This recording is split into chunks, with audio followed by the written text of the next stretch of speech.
It's Thursday, November 19th, and although the SC20 virtual conference might be wrapping up today, the SC20 news desk is still full of energy, interviewing all the talented and hardworking people responsible for the amazing conference and network. I'm Michael Hakkarainen, and speaking of energy, our guest today is Linda Winkler, Senior Network Engineer at the U.S. Department of Energy's Argonne National Laboratory. Thank you for joining us today, Linda. Thank you, Michael. So, Linda, you've been working with the SC20 conference for over 20 years. What are the big changes that you have seen during your tenure?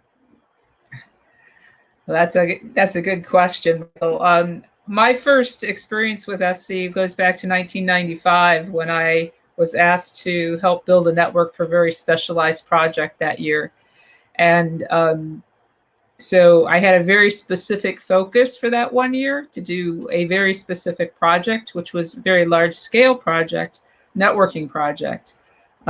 Basically, I burned out in a year and said, why would I ever do this again?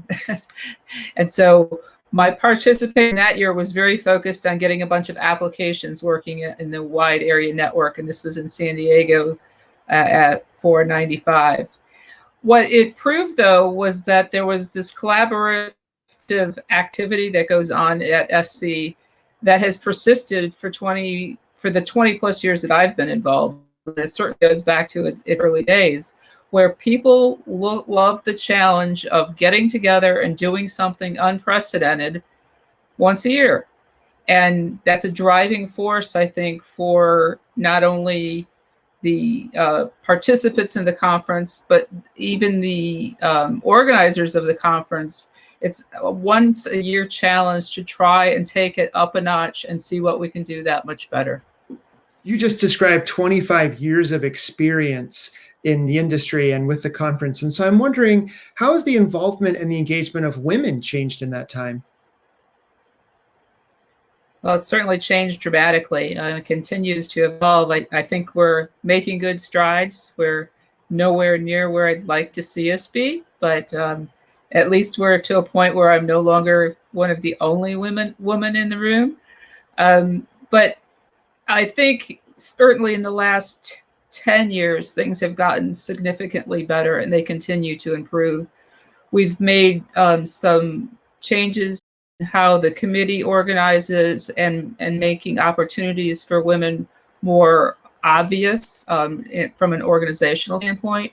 And for example, SCinet has a program where they encourage early to mid-career women to participate in SCinet.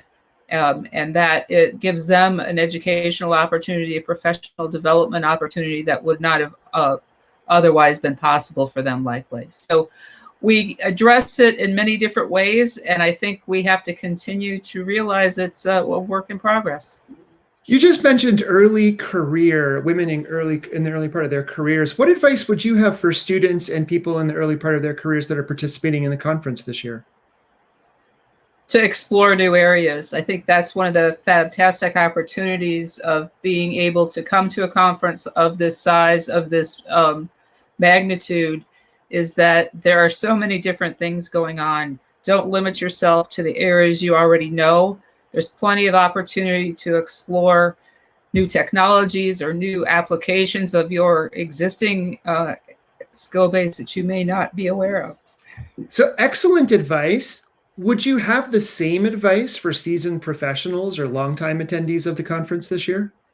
Absolutely. If there's anything that's certain in the industry that we're working in, is that change is inevitable, right? And so being aware of whether it's AI or machine learning, and I encourage you to learn.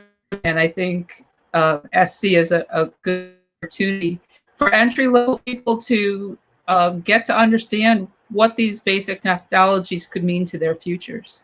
Excellent advice on dealing with change. And this year has brought a lot of change because of the deadly COVID pandemic. And some of that change will probably continue into the future. So what changes to the conference and to the SC industry in general do you suspect will become permanent? Well, I certainly think our view of travel will change dramatically. Not all that long ago, it was just so easy to say you would drop everything and jump on an airplane and go somewhere to meet with a colleague or to conduct a business meeting. And I think we're finding out that while those meetings are important, we thrive on them. Having them in person is not necessarily the only way to do it.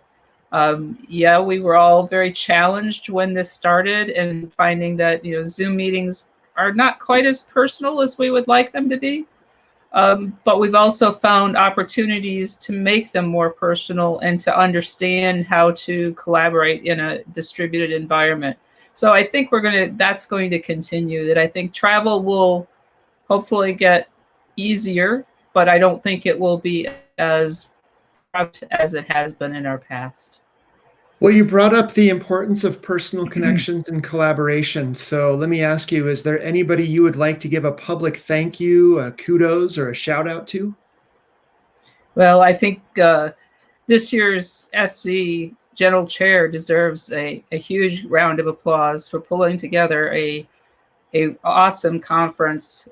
She did a wonderful job of understanding what was possible and trying to give our attendees as much of a SC experience as they could without being face-to-face.